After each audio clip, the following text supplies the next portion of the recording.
Low, Josh. I don't know if that happens on a PC.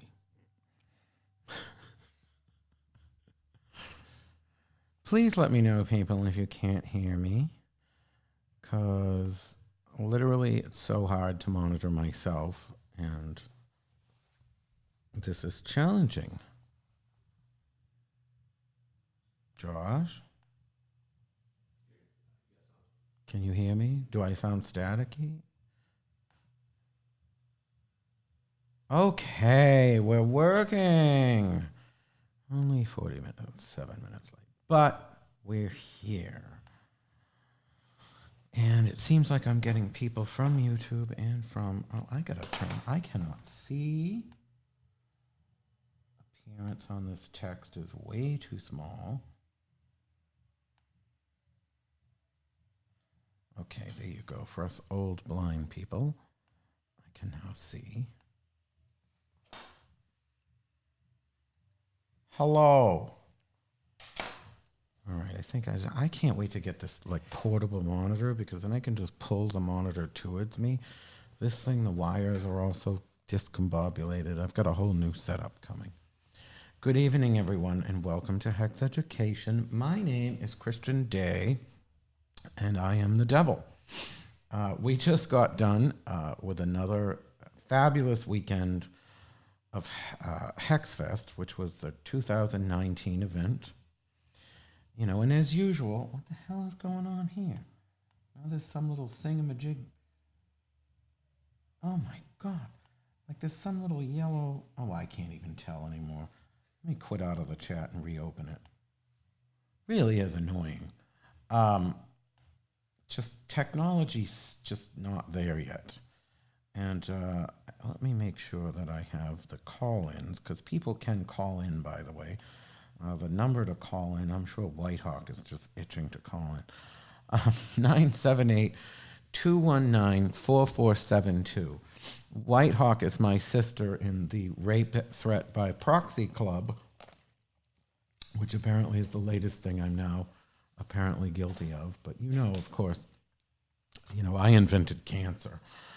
I'm just going to start owning it. I invented cancer. I created AIDS in a lab. What else can I say I did? I'm just saying, they never did find what happened to JonBenet Ramsey. And I know that other guy, you know, the whole Natalie Holloway story, when I met her in Aruba, she seemed just fine. I don't know what happened to her when she left me. I can't tell you, but I don't think it was that other guy from Sweden or Finland or whatever he's from. You know, I took care of, you know, helping JonBenet Ramsey to, you know, do synchronized swimming. I don't.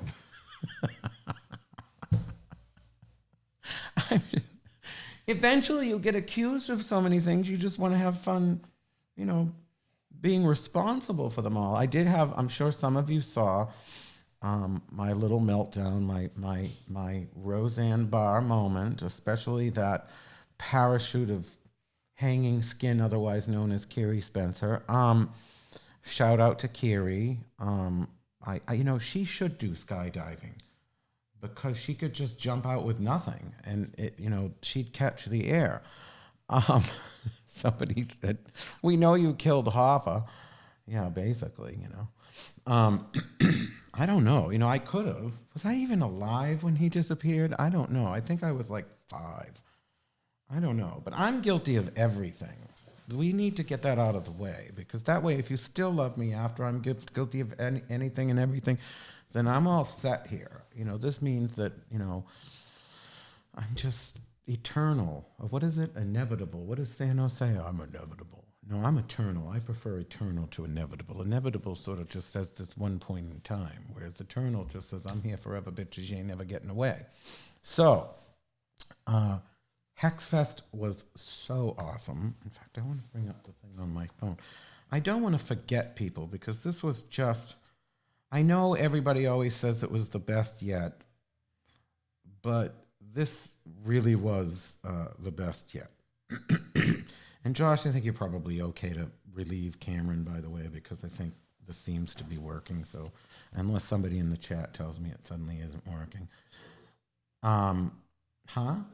Yeah, that's what I said. So, just some of the people we got to meet. I mean, Sarita de Este. What a spectacularly magical force of nature she is. And the fact that she got me to sing in the middle of the living room at 3 in the morning. And Byron Ballard is like my spirit soul familiar or something. Like, just so well spoken. And I was so glad to have Yesha there because she's another, like, these were three really powerful women and personalities with so much strength. And, Melissa Mayhem, there were just so many people. Melissa is doing an event with Festival of the Dead in October. Who am I for? I don't have the list in front of me, so now I'm all frazzled. But there were so many great people. There really were. It was so nice to have Thorn Mooney. She's a fellow initiate, really spectacular personality, and just a truly kind human being. And I wish I could have attended more classes. I get so busy. And of course, I accidentally scheduled my class on Altars of the Dead at the same time as the class I wanted to go to most, which was Thorn Mooney's History of the Magic of Jazz and Blues. If you are returning, if you didn't get the code in your flyer, I'll be sending you the returnee code. And of course, the early bird code discount is early bird 2020, and that's $100 off per ticket up until September 30th. And excuse me. So we're already rearing to go. We didn't do day passes this year because we took over the riverboat. And even though we took over the riverboat for the first time last year, and the riverboat was in the shop, and so we ended up at the Mardi Gras World, we didn't sell out the size of the taken over riverboat because it was our first year to allow that many tickets. This year, we literally were within 20 tickets of what that boat would actually hold, the whole boat, as opposed to the one room we used to get. So that really was at a point where, excuse me, that if we were to sell day passes, I was worried we would have too many people in the classes. So, of course, I'm trying to figure out with the hotel what the heck we can do about this. Will they give me half of the Rue restaurant? Will they turn some sleeping room into a classroom? I have no idea. I do know that they have a number of, I believe it's on the third floor, they have hospitality suites. So those of you who are interested in promoting your traditions or whatever it is you're doing, if you run a pagan magazine or a witchcraft or voodoo temple and you want to be able to have outreach to those people, we encourage hospitality suites. However, I don't ever want the kind of hospitality suites that they have at PantheaCon or some of these other things. There will be no gay only, even though I'm gay, no trans only, no black only, no vagina only, no this only, that only, or you can't come in and sit with us, because that's not the kind of event that HexFest is. I realize that coming from a place of some privilege, I am gay and I am a religious minority, so there are those strikes against me, but coming from a place of a white person, I understand that there are defaults that we think of, whether it be white or straight or male or whatever.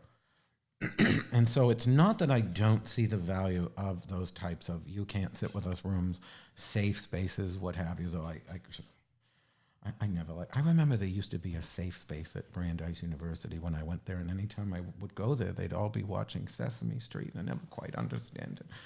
I don't like safe spaces. I like being where it's dangerous. I like putting myself out there in mixed circles and forcing myself upon people and making them have to like me in some way until I just literally wear them down.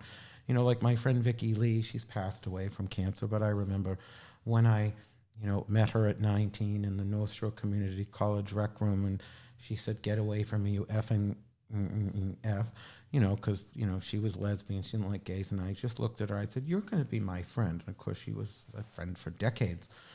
because I just, grow on people like mold. I don't like separatism. I get it has its place. If Z Budapest wants to do a campground with nothing but pussy, I'm okay with that. That's great. I don't want to see it, obviously, but I also don't care that they don't want me. I'm not offended by it. I don't want that sort of thing at HexFest. I don't want safe spaces. Magic is fucking dangerous. If you're going to take magic up as your vocation, hobby, or otherwise career, practice, religion, whatever, if you're picking up the wand, it's dangerous. Enough with the fucking safety bullshit. Witchcraft is not safe. Voodoo is not safe. Occultism is not safe. These things are not safe. HexFest is not a safe space. It's a place where you're going to learn magic. You're going to learn how to take responsibility for your own power, how and when to use it, and not run from any of those things that challenge us. And what I find, time and again, I just read it on Sarita's wall, how she didn't hear a bad thing about anybody. The people are there to learn. You don't hear this back and forth kind of bullshit of people, between the different traditions and the groups. Everybody is coming together to find a way to see the common ground and realize that the thing that binds us all is magic. That's the thing. That's the thing that, I don't understand. I know Yesha's listening. I don't understand your mandala. I don't get Buddhism. I don't understand. I'm not saying there's anything wrong with it. I never explored it. I have no concept of what it means. But I know when I sit in a room with Yesha, I feel magic there. So where that magic is coming from, I used to get the Jesus. How do you know where the power comes from? What if it's the devil? I don't give a fuck where the power comes from. I'm just glad I have it. And if these other people have it, Star Cassis is one of the most magical people I've ever met. She uses the Bible like a spell book. She'll bring walls of Jericho down on people's heads. I don't understand it. I've read a little Bible here and there, but I don't get how to use it as a magical tool. But she does. And you can tell she does. You can sit in a room and know, I don't want to toy with her because she's got that Bible and she knows how to use it. And so that's the thing about HexFest I love so much. I wouldn't mind hospitality suites that said, okay, we do this, excuse me, whatever we do. I know Which Way Magazine, they do a vending table, which I actually think is a better form of outreach because it is in the ballroom and everybody's going to see it. Not everybody sees those hospitality suites, but people want to do them.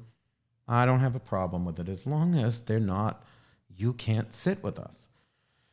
After canceling the red tent, which from what I understand was some sort, Yesha's listening, she might be able to explain what this is. I don't know. I think it's menstrual mysteries or some sort of thing that happens with vaginas that I've been running from for 50 years, so I don't really focus much on what that anatomy does. But I will say, excuse me, after they canceled the red tent from PantheaCon and got rid of poor witch Dr. Utu for, claiming he was culturally appropriating, even though they had 5 other presenters doing Japanese hair braiding, yoga, curandismo, brujeria, and all these other things, none of which were done by people of color. They're all white people doing Japanese hair braiding, yoga, curandismo, brujeria, all these other things, hoodoo, voodoo, whatever. Like Mambo Cheetah Tan, who, apparently she's, Choctaw or whatever the fuck, she's whiter than me. These people, I'm a black person. The next time you get pulled over in a car by some racist cop, then you can tell me you're a black person. I'm 0.25% pygmy, according to my DNA. They don't let me on the kiddie rides. Trust me, I went to the people at the pterodactyl ride at the Universal Studios Islands of Adventure, and I begged them to let me on the pterodactyl. I've always wanted to ride it. I said, I'm part pygmy. I could go to meet my pygmy ancestors, the pygmy people that I'm connected to over there, and I guarantee they won't have anything in my size. If you haven't been pulled over as a black person in a car and you're whiter than me, you're not black. Sorry, cheated hand. But they kept those people at Pecan, and they got rid of these, vagina hospitality tent thing, but they had this BIPOC yoga. I think I talked about this on the show. This is where if you're black or indigenous people of color, you can come into this yoga class. But if you're Asian or Latino, or perhaps most importantly, some dark-skinned person from India, the culture that, gave the world yoga, you can't come in. You come from a long line of yoga mystic, whatever. Oh, you can't come in. I'm sorry. You're not the right person of color. I don't want that sort of thing at HexFest. I really don't. Excuse me. I'm all for, I get we all need a break. God knows if I had a safe space, maybe I wouldn't be so crazy. But I don't know. I love the boundaries and the borders and the places that we cross. I remember many years ago, the Museum of Science in Boston did this whole exhibit on edges. And the whole idea was, that barrier reefs and coastlines and places where different elements come together is where we find the most teeming life and evolution. And they also compared this to places like cities that are often on the coastlines or the shores of lakes, or, at a mighty river or what have you. And the idea being that percolating blend of culture and people is that magic coming together. So the whole idea of everybody saying, oh, I want to be in a separate room from you. I don't know you. You either have a white gaze or a black gaze or a trans gaze or a cis gaze, or you're just gazing at me with something. It's like, I'm just happy when they look. I wish I had my little Prada shirt, but it was too wrinkly tonight. I'm all for the gaze. You can all gaze at me from every direction. I'm a little narcissistic. I don't understand these people running from the gaze. I want every gaze there is. Gay is like the root word of gaze. Sorry, I had to say that. Sorry, a little cough. And there is a call-in number here. Hopefully it works. 978-219-4472. I'm hoping it's not set to forward to Brian's phone, because it's actually through his phone. But, I had a little bit of this meltdown the other night for those that saw it. I had my Roseanne Barr moment. There was a little bit of sanity in the crazy. For those that know me closely, even when I'm absolutely beside myself off the wall of nutsoid, there's this little bit. And that little bit was, remember Trump said, oh, I could shoot somebody in the center of Times Square, no one would care. I'm like, what if I admitted to every single crime and horrible thing anybody ever accused me of? Will everybody just desert me? Will they get the sarcasm? I think most did. And I just kept posting and posting and posting and posting and posting.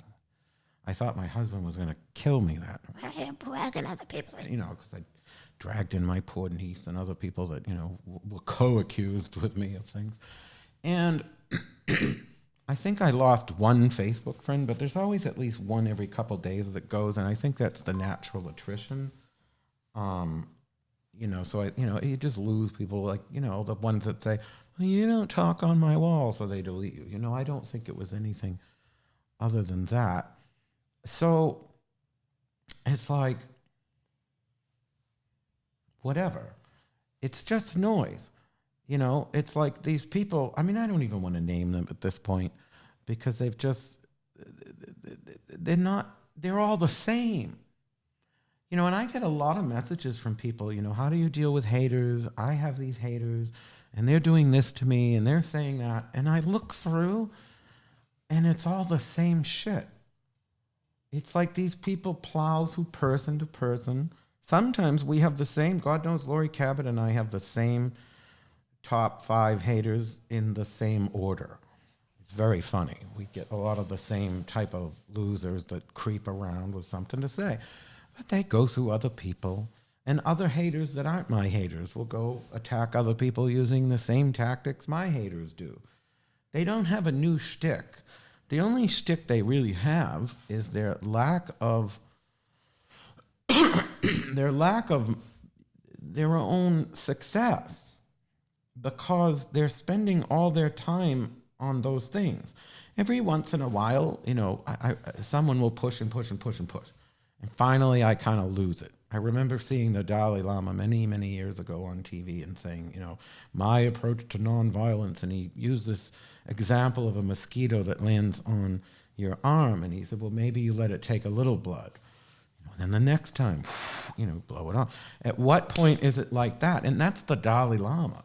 Everybody has that point. Eventually I do sort of lose my shit. But I can tell you, it never dissuades me. I spent $20,000 in 2 days on the new store that we just got the space for. The work continues to happen. It's when you allow these things to dissuade the process of your life.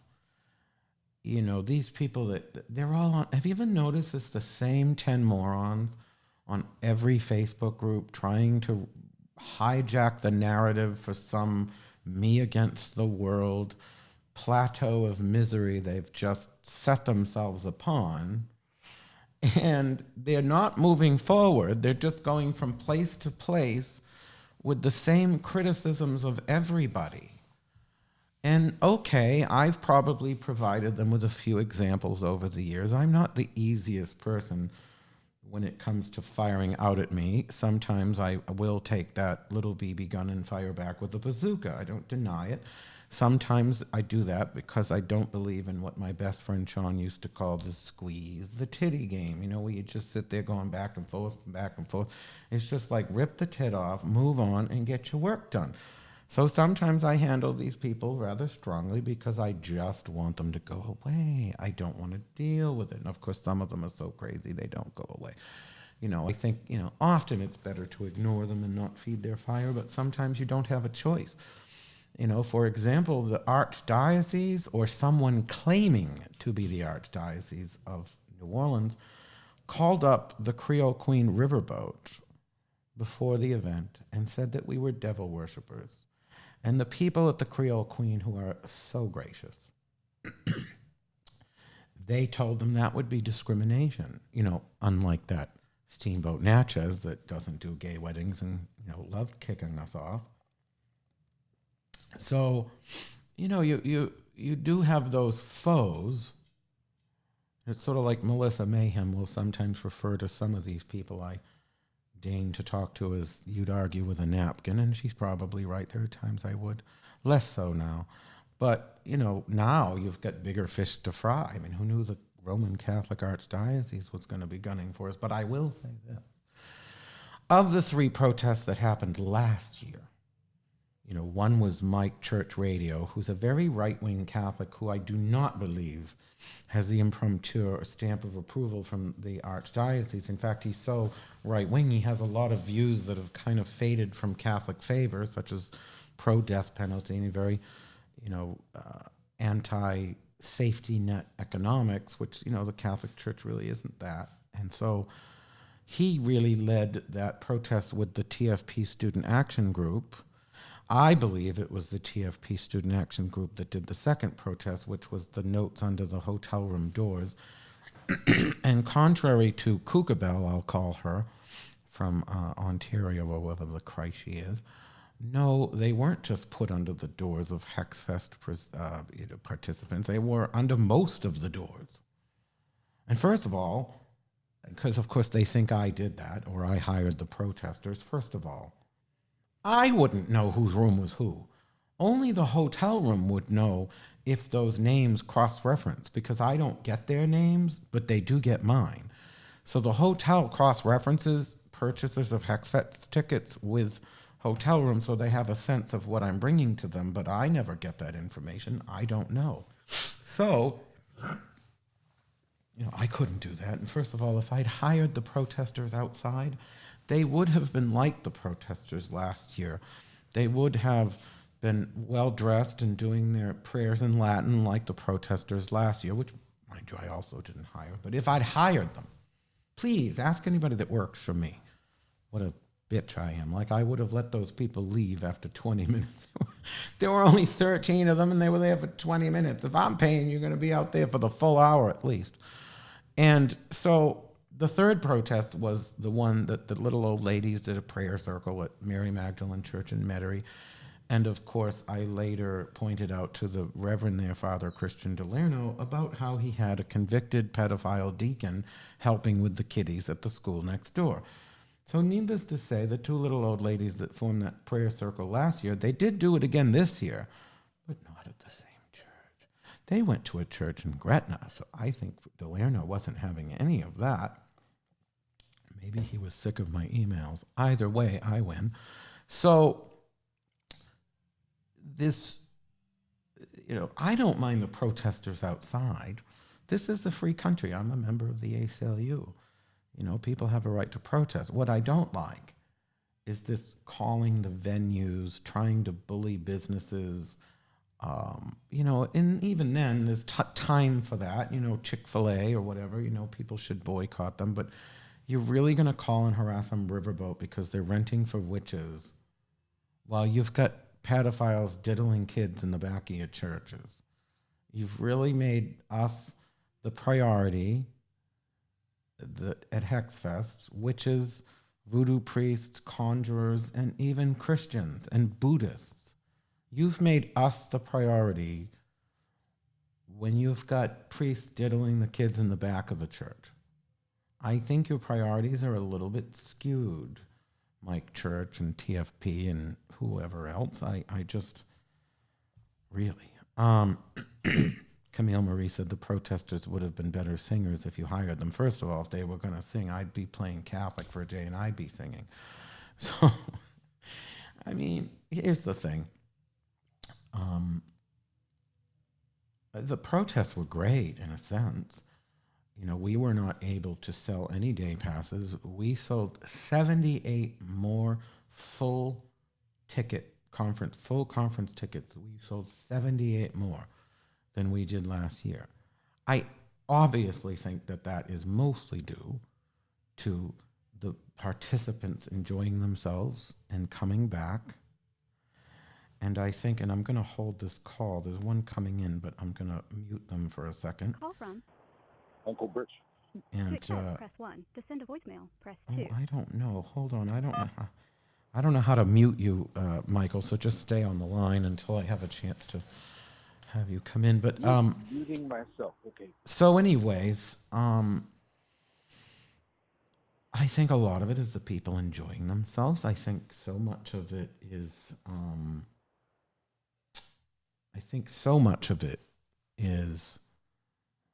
The presenters, that come for the first time and they thought, oh my God, I can't believe I agreed to do this job with Christian J. He's the devil. And then they show up and they have a wonderful time. Many of them tell me it's their favorite festival. Many of them tell me it's the most professionally run. Cameron and Juliet and Josh and Trace and everyone just did. Zena, they all do a spectacular job, our staff. So it's organized. But I do think part of it is because of these protesters that got a whole bunch of publicity. And nothing brings witches together like that kind of solidarity.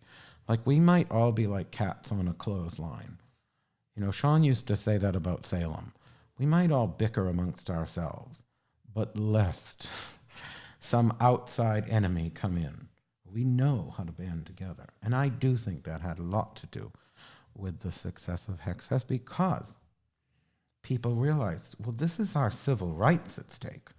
This church is trying to take away our rights as under freedom of religion in America. This is serious. This is bigger than whatever mean thing I said to whoever, whenever. This is, the fact that some of these non-witches actually think it's, oh, well, they went to his festival, they deserved it. What an awful sentiment. But I don't think they are the majority. I think they are the same 10 losers trying to dominate the narrative on all the social media. I think the majority of our people are good people. I really do. I think the majority of our people that have truly embraced magic. So when I say our people, I mean magical people, not people pretending to be magical people, but real magical people, the kind of people we do get at HexFest. I think those people bonded together because I think that they realized, Izzy McDermott said Trump supporters. I do have to say, no, most of the haters I'm getting that are blaming me, saying I hired the protesters and that our guests deserved it, are actually, they present themselves as left-wing social justice warriors. I mean, God knows I've had my issues with Trumpies, but I have Trumpies that come to that event and they carry themselves with class and dignity, and they're magical people. I may not agree with their politics. God knows I get on the subject of Trump. But I don't really think some people on the left are that much better if they spend all their time eating their own. Meghan McCain on The View, she might be a bit of a princess, but she's right. The right wing knows how to fall in line. I remember when Ted Cruz almost got the shit kicked out of him at the convention for saying vote your conscience. And a week or two later, he's out there making fucking phone calls. They know how to fall in line. Whereas the left, it's like, Bernie and Burns, Jill Stein. And here we are with Trump. I absolutely blame those, the Bernie Buster, Jill Stein, in a big way. And don't bring me what about Gary Johnson? That's a separate issue. You know what I mean? If people had not done Jill Stein, that doesn't mean the Gary Johnson people would automatically go to Trump. That's just ludicrous. We could have gone away from Jill Stein and left the Gary Johnson people to their own devices. I studied politics at Brandeis. We really don't need to be trying to go there with me. Uncle Bert, are you there? Yes, I am. Yeah, I think you need to be a little louder. You sound like you're in a car. I always have that traffic noise in the background. But I'm using that little mic on my headphones. Oh, well, this is Michael Carell. He was one of the workshops I wasn't able to make that I really wanted to see, which was a 3-part series called Magical Warfare. Can't imagine why I'd want to see that one. I can give you the video. Just don't post it all.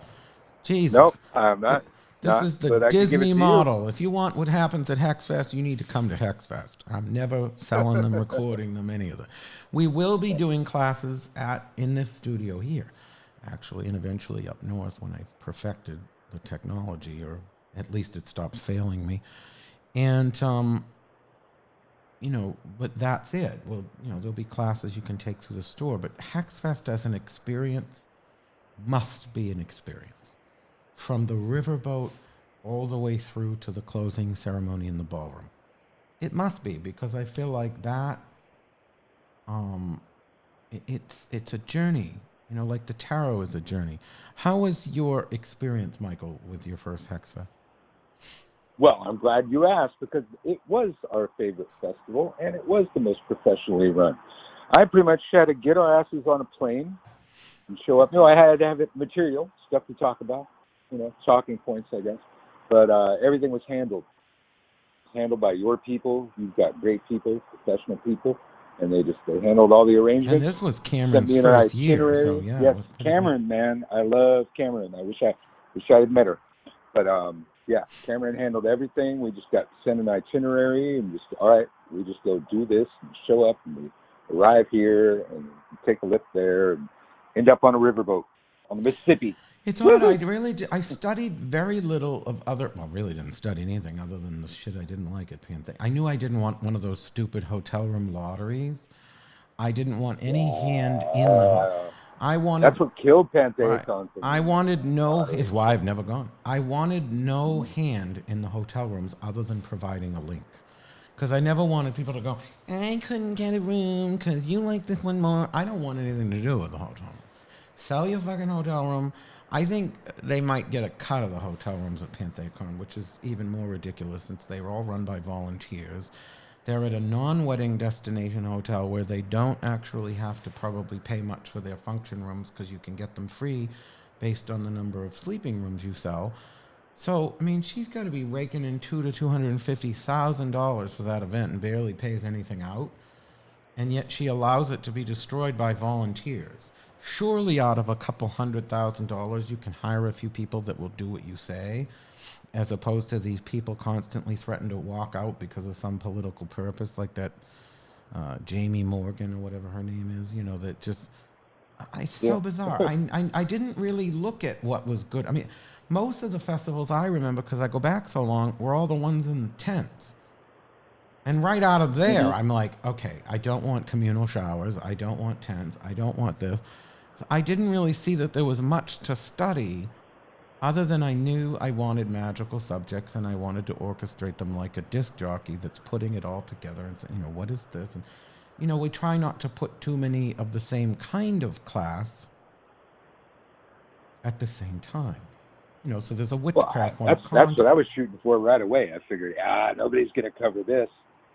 You offered, you invited me, and I said, what am I going to teach? Oh, fuck, I'll do magical warfare. Actually, I said spiritual warfare. You suggested magical warfare, and I think it was a better title. Well, that's the other thing. This is a magical event. It doesn't mean it's not spiritual, because magic is very spiritual by its nature. When you use the word spiritual, well, first of all, spiritual warfare sort of is a term already used by right-wing Christians, so it might have confusing connotations. But more importantly, when you're using that word spiritual, it implies something now. And the thing it implies is often very non-magical. Let's go to Pantheacon and learn how to do pagan composting.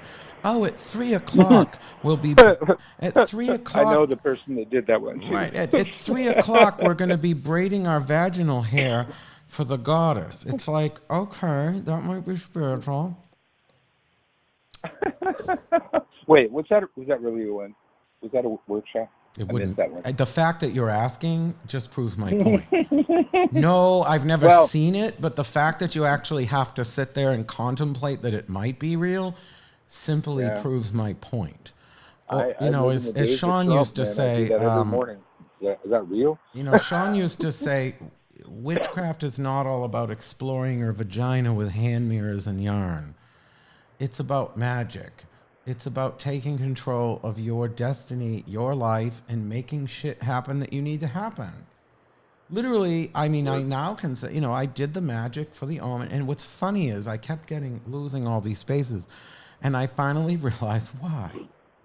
Because every motherfucking time I would do magic for this omen space, I kept specifying these big windows.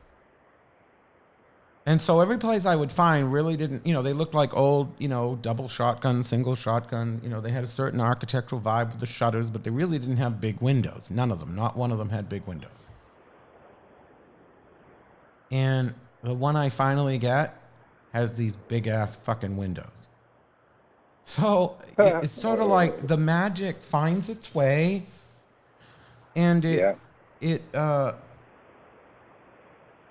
oh God, Angela just said, I wondered about that, wondering what kind of beast has that long of vag hair that they can braid it. Most of the people at Pantheacon, actually. I'm sure they give it fertilizer. They probably had transplants, from the back of their head. I'm glad you cause as much trouble on your show as you do on mine.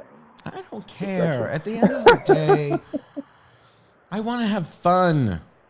Even when I'm being crazy. I was crazy the other night, but I was, I don't think Brian thought I was being fun. But, my poor husband, my husband has to have the front row seat to the Rosanna-thons, Yeah. Yeah. Husbands and wives to get that. Yeah. Oh, yeah. No. So front row seat. No, he has the front row seat to my little crazies. But, at the end of the day, we are what we are. We believe in what we do. I think that's why the people that stick around, because they know this is real to us, that this is, By the way, if you have not bought Brian's book, You can either get it signed at hexwitch.com, though I would ask if the signing's not that important, please get it on Amazon. Amazon.com. Because especially the Go through my influencer. Right. If you like there, Kindle, and then I get a cut. yeah, go through Michael's influencer. If you buy it on Amazon, especially the Kindle, because a lot of people, way more people are buying the Kindle on Amazon than the printed book, which is funny because every time I ever ask on my Facebook, I don't like Kindle, I like the smell of a book. Now I get the actual sales report. A lot of these people buying, they're like me, they're buying the Kindle because I prefer the Kindle myself because it's searchable. And, you know, so I like the Kindle, but we sold a ton of them. And please, if you've read the book and liked the book, please write a review. Because it does help, you know, people to, you know, we got plenty of wonderful reviews from initiates, you know, and if you notice, there's people, you know, there's certain people that are like, I wonder why they didn't have so-and-so do a review, because we only did people that were initiated into traditions we knew and understood, and, you know, that's what Brian insisted on. But, you know, certainly other people are coming in and writing their review, and, you know, so definitely, if you'd like to, you know, please write one. And mine's coming out soon, hopefully. This store may derail October. My second edition, what did I want to put in there? I wanted to take. I wanted to take this is the Witch's Book of the Dead. I wanted to take the deities out, and I wanted to, you know, they were in an appendix, and make a full chapter. And really talk about working with chthonic gods, because they are a lot more part of my practice than they were when I wrote the book. I also want to talk about funerary rites and end-of-life concerns, which might seem a little dull, but they won't be when I write about them. And I'm going to put the fun back in funeral.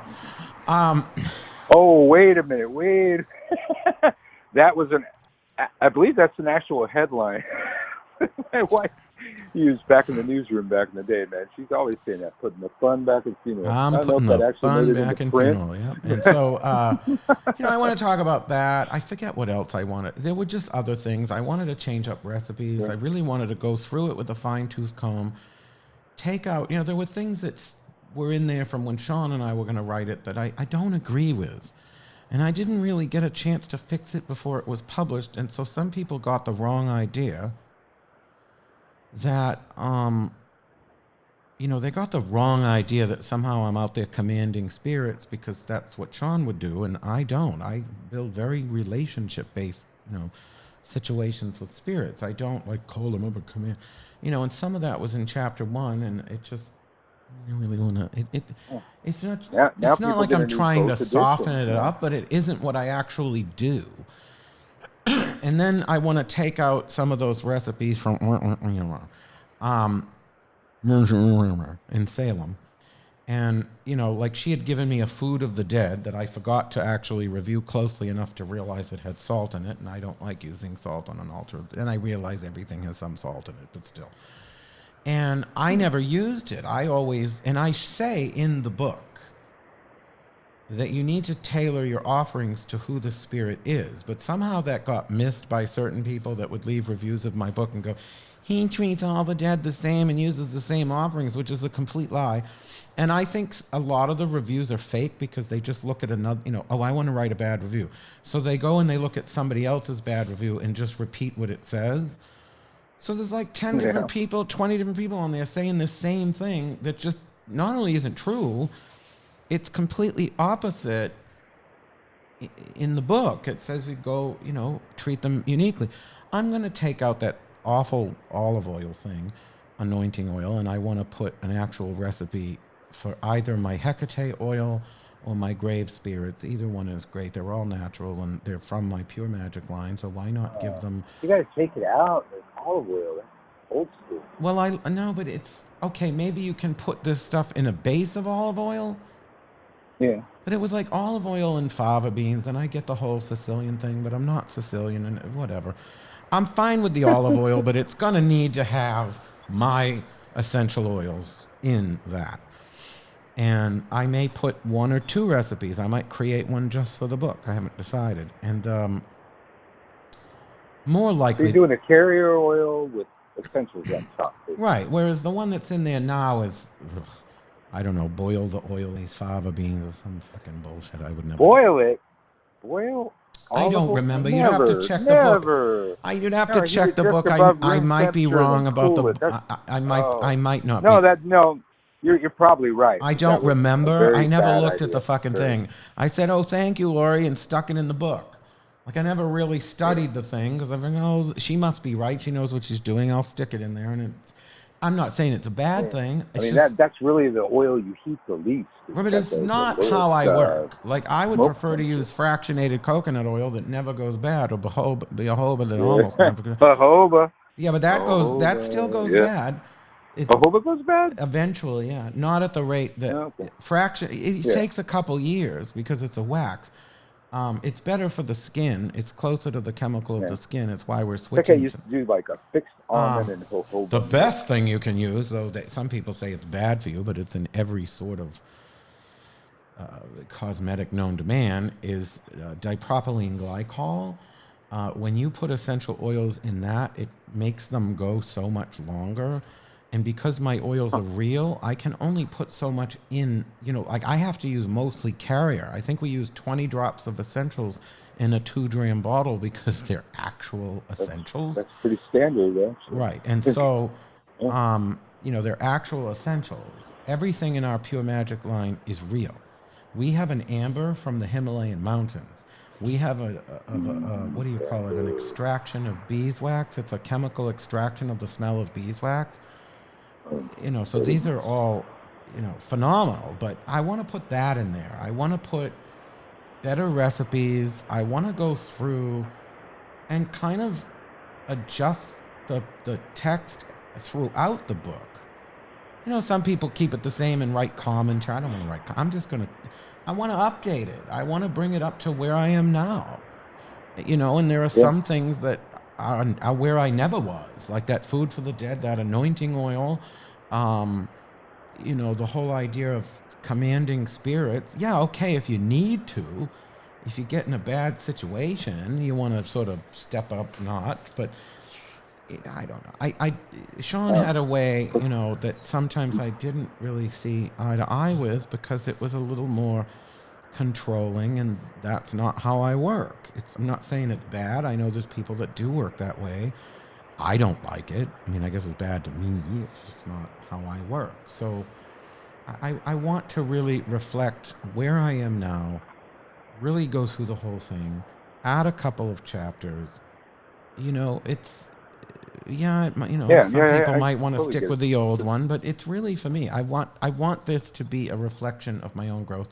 And then I want to go and write my next book, which I have a couple of ideas kicking around. I'm not going to share all of them because I don't want people to go and do it. But I will say one of them is The Career of Witchcraft, which I can share because, let's face it, who's going to write about that as well as I can? I mean, yeah, I've had just kind of. Hi, I'm living on food. I'm living on food stamps, but let me write to you about I'm going to write a book about the career of witchcraft. I'll sell some of my food stamps to self-publish it. No. I think at the end of the day. Well, the other thing you were saying, it's like I never print a retraction, always addendums. It's like I have videos out there in the internet. It's like I don't believe half that shit I believed back then. But I just do a new video about what I believe now. I think if I really fucked up, I'll apologize.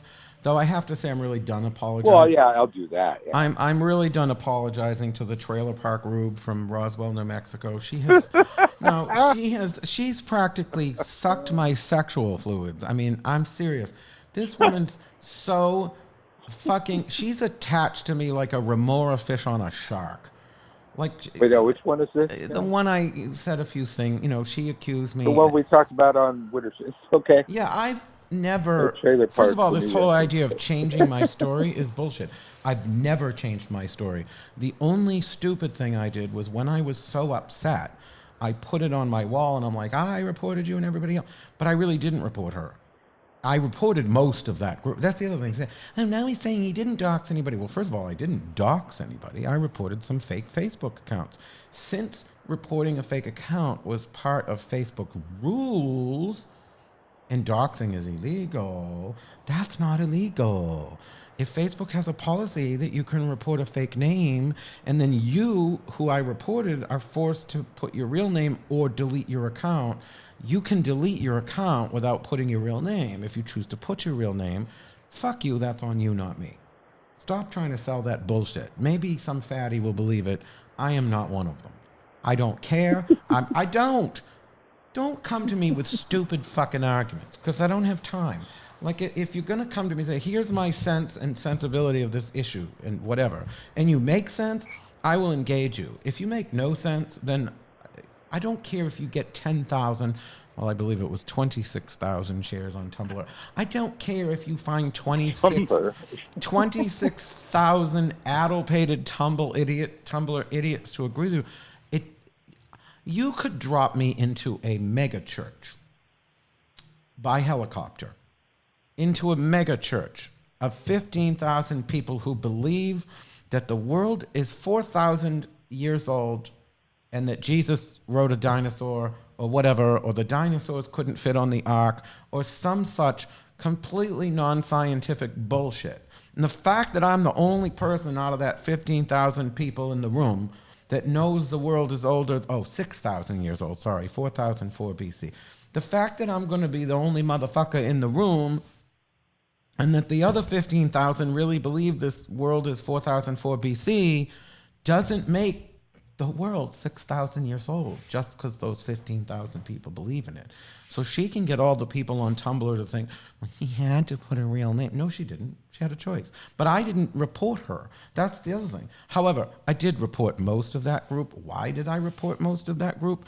Because some weirdo named Judith, and I don't even think it's her real name, I guess someone was reporting that group 6 months before. So she threw me out of the group saying I was the reporter. And I just learned how to do that from Sandra, my friend Sandra, that everybody knows. And I just learned how to do this thing. So I couldn't have been that person from 6 months before. However, I am a petty bitch. So I was like, oh, if they're going to accuse me, I'm going to go and do it. If I'm going to pay the price for doing the thing I didn't do, be thankful I don't look at murder that way, although, you know what I mean? Given all the things I've been accused of, be thankful I tend to keep that policy within the realms of the legal. I've never once said, oh, they accused me of murder, let me go kill someone. No. But if you do accuse me of something that's not illegal, I might do it just so that if I'm going to be punished for it, I get the credit properly. And that's how that went down. But most of the people that I reported at the time were these Gardnerians attacking my husband. But a lot of my friends got reported, including Melissa Mayhem, Hoodoo Sen Louise, at the time Stephen Bragg, not that I talk to him anymore, but he was reported because of me. Utu was reported because of me. And I think this Amarella was reported because of me.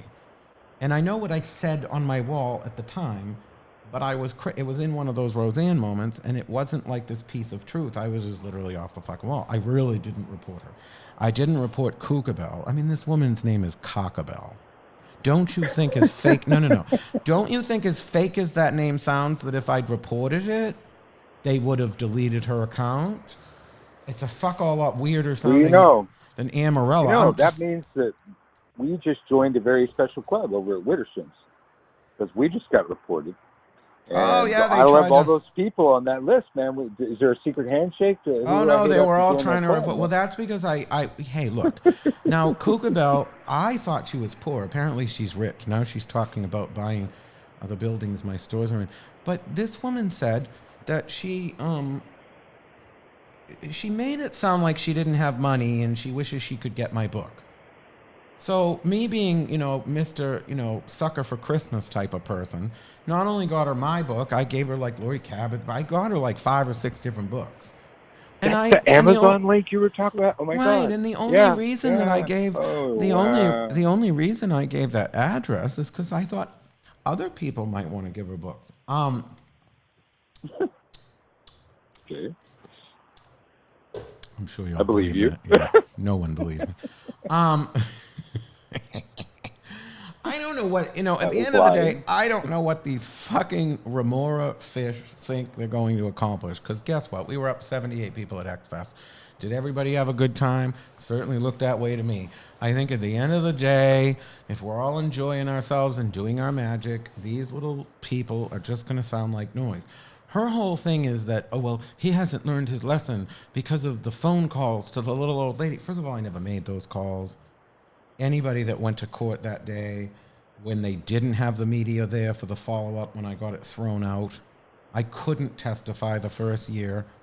My lawyer was sick. I had to get a new lawyer. There was just so much going on. If I had testified, I would have won. And when I testified the following year, I did win. So, and I also proved I couldn't have made those calls. And, then it became, oh, I was trying to make this poor woman attend a party celebrating her husband's death. First of all, I wouldn't do that. I wrote a book about the dead. Second of all, like, what kind of freak would even consent to even think about that? I don't know. The whole thing's so crazy, these weird things that they accuse me of. And Michael Vowell said, are there any confirmed presenters for HexFest 2020? There are, and I don't know if I have the list. I will be putting that list up in the next few days. Unfortunately, Michael here is not one of. There's a few people that I sort of looked at, because I try to get the list before the next HexFest to try to let everybody know who's coming. And now I'm realizing what a stupid thing that is, because there's certain people that I probably would have had back next year based on their performance this year, which of course I couldn't evaluate. So there is that I can challenge. send you the video. Well, I get it. However, you'll definitely be back. Well, I told you there's a way you can guarantee you're there every year, but we're not going to talk publicly about that. Yeah. No, it's not a sexual favor or anything like that. No, but... Glad you cleared that up. Oh, Kenya Koviak will be there next year, so we'll... Kenya Koviak. Oh, my God.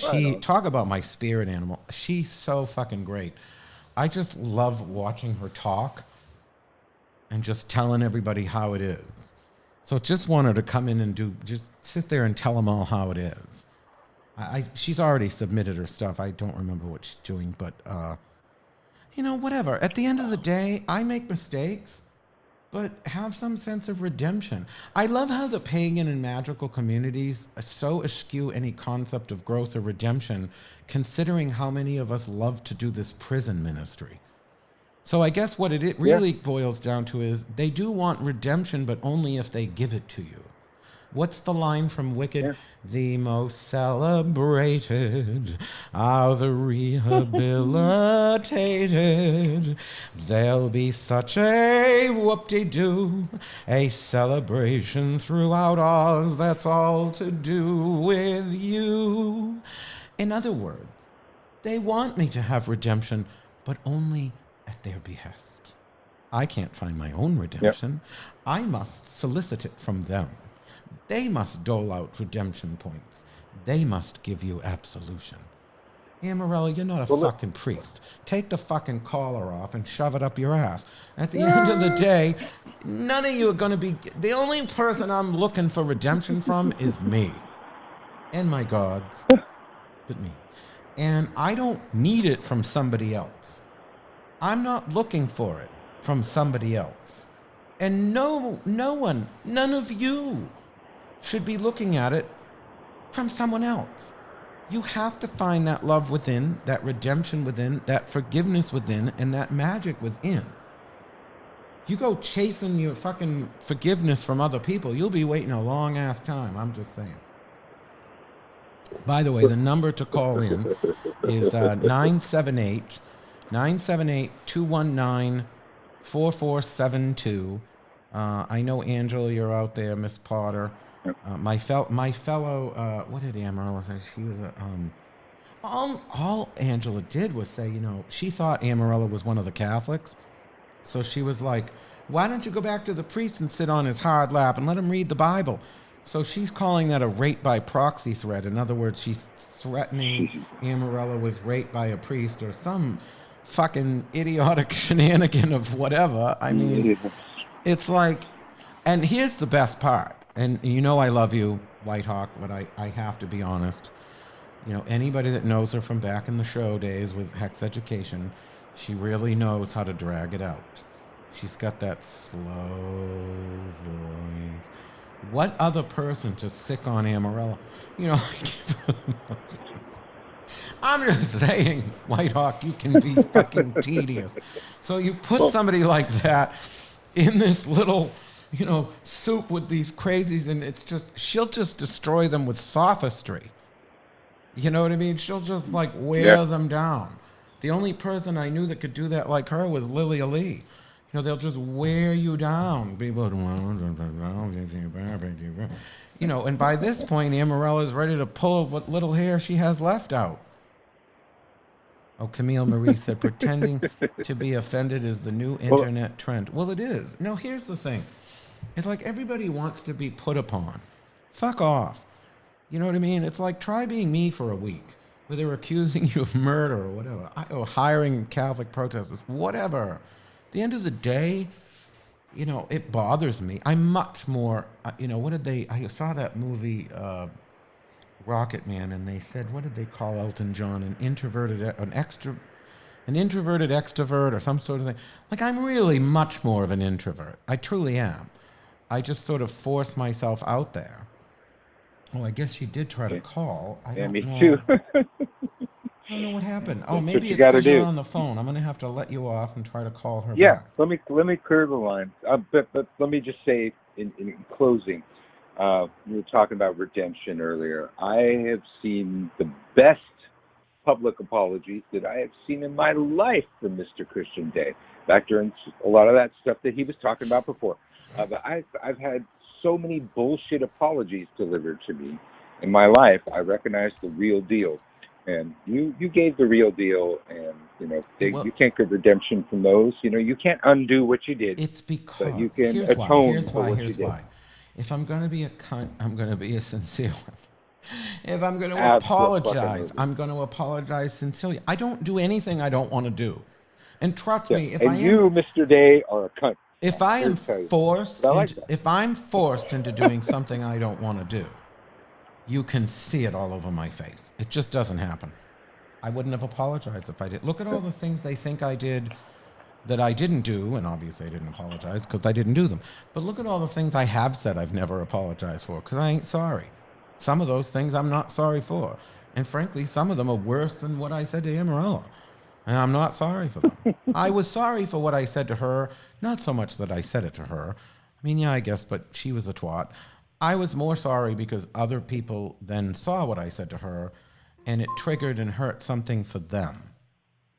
You know what I mean? And that's really what that was about. And plus my mother in the spirit world, because she actually has experienced that sort of trauma, and my making, you know, a fighting word out of it. I sort of thought my mother would come kick my ass, and you know, I went and I donated $3,000 to that Tori Amos thing. You know, it's because, you know, your forgiveness and redemption is your own. I didn't tell people about that for months, and I certainly don't need kudos for it. You know, I just don't. I've never needed it. This girl's like a remora fish. She just latches on. I am her only reason for being at this point. I mean, literally, I'm the only claim to fame and attention she's ever had. And so she's trying to milk that for as many years as she can get. But it's like what I love. Here's what I love. I love that she's on there trying to say, well, I'm not a stalker like Ronald French and all the things he did. Well, first of all, she supports the woman that ordained Ronald French, who, with the power of that ordination, stalked Star Ann Ravenhawk in her walker throughout the streets of New York City as a minister of this person Amarella admires so strongly. And she's yet, in all her little firebacks at me, she's yet to address that once. That she continues to bring up the phone calls thing and the woman I supposedly called and completely neglects the fact that Ronald French is her minister. At least he was. I think it was when my friend Debbie finally called that woman up and might have screamed a little bit, that French's ministerial, he resigned, but he still likes all that woman's posts. So they're still thick as thieves. When I got the phone records, from Verizon, they were spending up to 20. I'm turning you down a little because the yard sound or whatever it is. They were spending upwards of 20 hours a week on the phone. I have physical proof of it. So, but Emerald is okay with that. And, don't answer them. Hold on. Ryan's answering them. They shouldn't be connected. Hold on. Turn off Google Voice. They shouldn't be coming through. Hold on. Brian's calls are coming through. Give me a second. I don't know where to put these settings. I had that turned off. Do you need me to hang up for them to get in? No, but hang up anyway so I can figure this out. Okay. All right, blessed be. Talk to you later. Forward messages to linked numbers. I have it so that it's not to forward to your phone. Sorry, I'm just texting my husband. And I don't know why it is forwarding to his phone. Anyway, I'm going to patch in, I don't know. I hope I am anyway.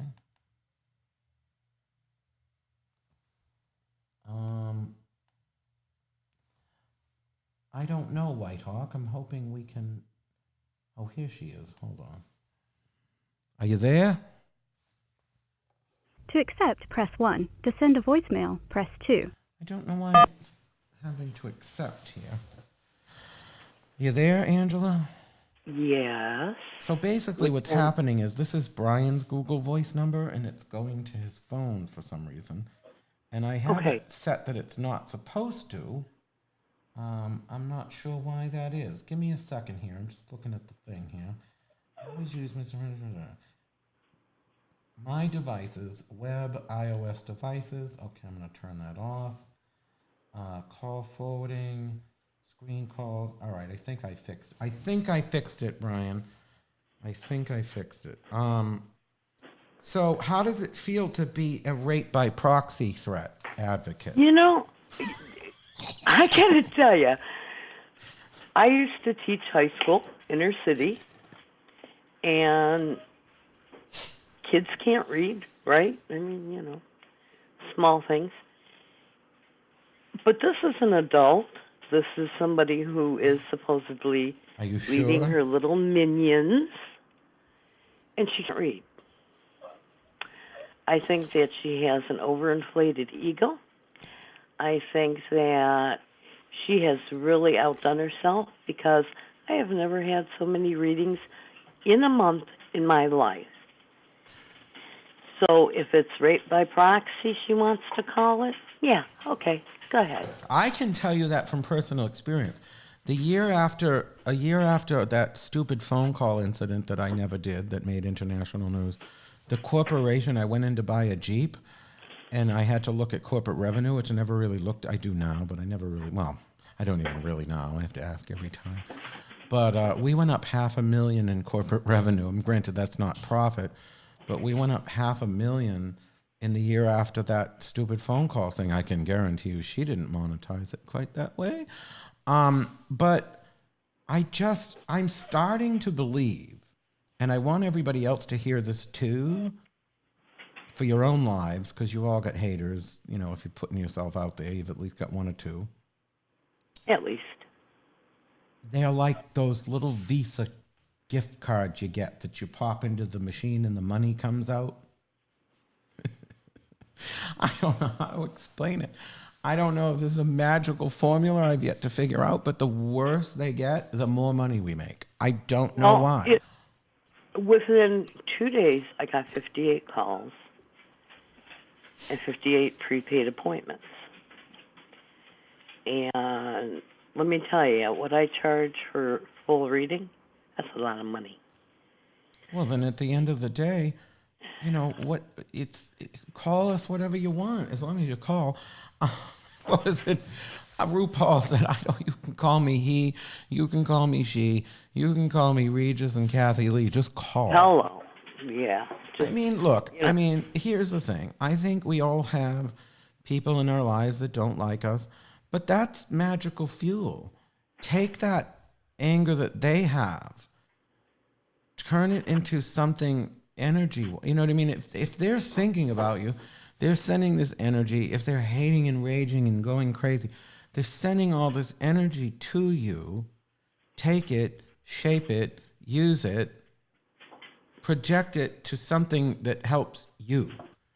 You know, I know some will say, "Oh, send it back." I don't say send it. You know, I have a whole. I don't send energy I back. don't have a. I have a philosophy about that. If you're both at this place, and this person sends you something negative, and you reflect it back, they go down. See, they go down. But Well, if you just neutralize it, then you both stay where you are. But if you take their bad juju and you use it, you go up and they stay where you are. But I would prefer this to this, because then I'm better than I was, and then that just makes them that much more insane, because they just keep seeing you. And that's the thing I keep seeing that particular ne'er-do-well saying. No matter what he does, they keep praising and they love him no matter what he does. Well, it's like, because they know you're full of shit, lady. yeah. You know what I mean? They know you're crazy. You're like my Helen Sharp, remember? We haven't heard from you in a while, Helen. Is there anything you'd like to say to the group? I'd like to talk about Madeline Ashton. Remember, just and everybody's freaking out. Because it's like, I'm her Madeline Ashton. She's like so obsessed with me, she's got nothing else.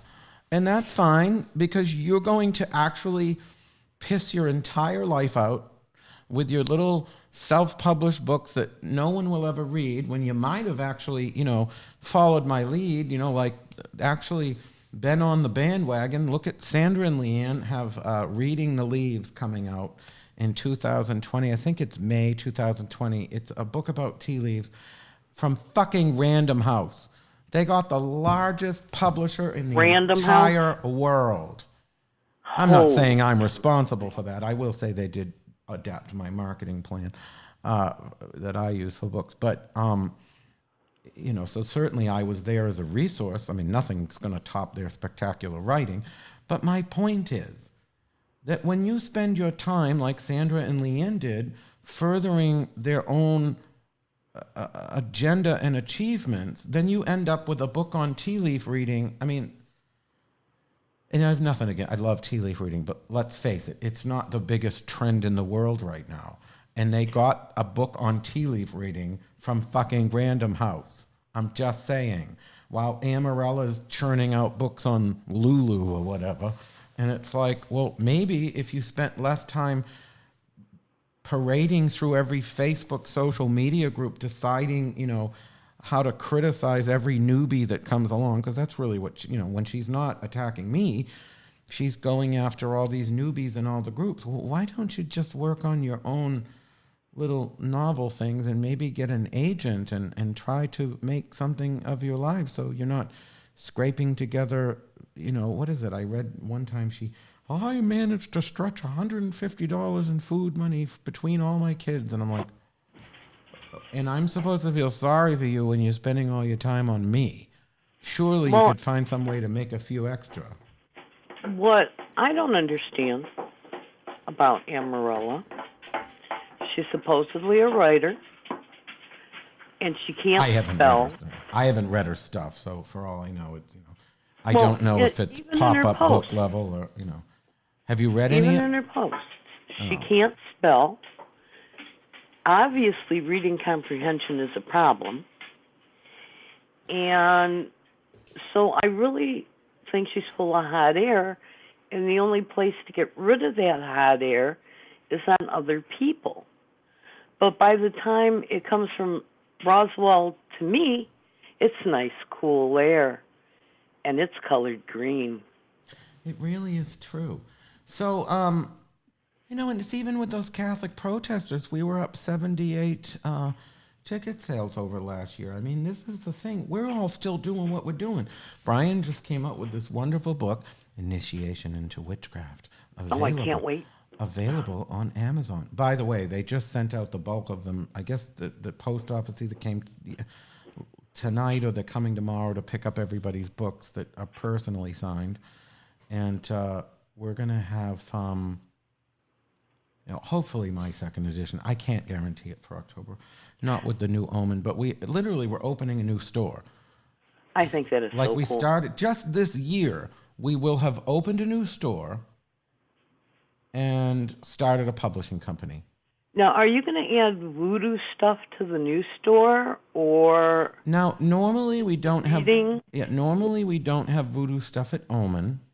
Right. Normally, but we will have it here at Omen because it is a voodoo city. So we'll have voodoo dolls and a few things like that, but it won't be as much of it because we don't want it to be the same store. They have to be different, Hex and Omen, and especially since they're only 3 doors down from one another. If you are coming to HexFest, people have mentioned the early bird code is earlybird 2020 2020 for $100 off each ticket, and they are selling like crazy already. Next year, I'm going to be there, and So I'm she's- going to bring You my said you weren't going to come because of those outfit. friggin' protesters, and only 13 of them showed up, and they only stayed for 20 minutes, for Christ's sake. Don't even make me mad by telling me, because then I won't speak to Jim all night. But I'm Like, coming literally, next tell Jim there were 13 fucking protesters, and they were there for 20 minutes. Wow. I showed him the video. Give me a break. Like, there wasn't even worth... And by the time I got there, they were already gone. I never get up in the morning. So But see, because like you owe me a swim in your pool, so and it better not have any skank stuff like people who can breed pussy here. Oh, gross. Well, anyway, I am going to be wrapping it up because they're closing out there, and I really need to make sure they're allowed to get out. But I'm at the store. But we are working very, very diligently on Omen, New Orleans. We're really excited about it. I've bought all the I bought my gorgeous little gold and blue carpet tiles like we have at Omen up in Salem. Oh, I like that. And, so there's going to be a sort of whimsy to it. Instead of that Omen, I have always thought it was kind of a pea yellow, so we're going with a French quarter gold down here. It's called Enchanted Navy Dark is going to be the trims. And there's actually a Greek pillar in the middle of the store that's incredible. And so we're going to paint that like a Greek pillar, and that's just going to be incredible. We're very, very, very, very, very excited about this. And I think that, again, we started a publishing company. We're opening our 4th store. We're constantly going. So all the advice I can give to people is, sure, enjoy your petty squabbles once in a while. They can be fun in the right context, but don't let it rule your life, because these people out there that all they do is hate. Oh. And they suck you into their hate, and then it becomes a back and forth of forever hate. Yep. But you've got to be careful, because you can quickly become... I've allowed myself to be derailed more than I should at times. And I didn't have a chance. The phone calls came in for reading. Well, I get it. I'm not saying you specifically. I'm saying in general. Yeah. We need to regulate how much we allow these people to derail us, because look at all the wonderful things you can achieve by staying on the track. I am almost finished writing my 2nd book called Growing Up Witch. And I better get a copy. So you better get a call. So I'm really trying to finish that up and make it a better ending than what I was going to write. I didn't like it. Are you going to sell all of the anthropic herbs at the New Orleans? I don't know what she means. If you mean Ellie's, probably not, because they're at Hex. I don't want everything the same. Like in Salem, we only sell Ellie's herbs at Hex, not at Omen. But there may be a line of things she does that are specific to Omen. Like I might take the dream pillows or something and put those at Omen, just because I don't want them at both stores. And don't have dream catchers. Oh, no, I used to have nightmare catchers. I just need to find someone to make them again. I like the term nightmare catchers. So anyway, I want to thank everyone. Thank you, White Hawk. I'm going to turn you down here. I want to thank everyone for joining in tonight. Sorry for the technical difficulties. I don't know what the fuck happened with this.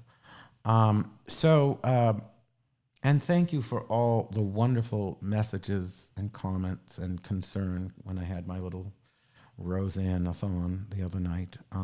I do really appreciate the support because, I'm not made of rock, and there are times it affects me, but I think it's the love and the support from my husband and my friends out there in the world that keep me back on track, that help me remember what's really important. So good night, everyone, and have a wonderful, magical evening.